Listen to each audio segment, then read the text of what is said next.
असं झालं तर मी मंत्रिपदाचा राजीनामा देईल, असे म्हणाले छगन भुजबळ। नक्की छगन भुजबळांनी कोणत्या गोष्टीवर संताप व्यक्त करत राजीनामा द्यायचा इशारा दिला? आखी बातमी सांगतो, पण त्याआधी चॅनेलला सबस्क्राईब करा।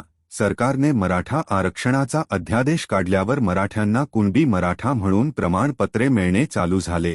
ह्यालाच ओबीसी नेत्यांचा विरोध चालू झाला आहे, त्यामध्ये छगन भुजबळ पण आहे।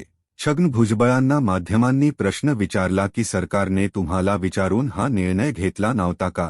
त्यालाच भुजबळांनी उत्तर दिला की सरसकट प्रमाणपत्र देण्याबद्दल काहीच चर्चा झाली नाही।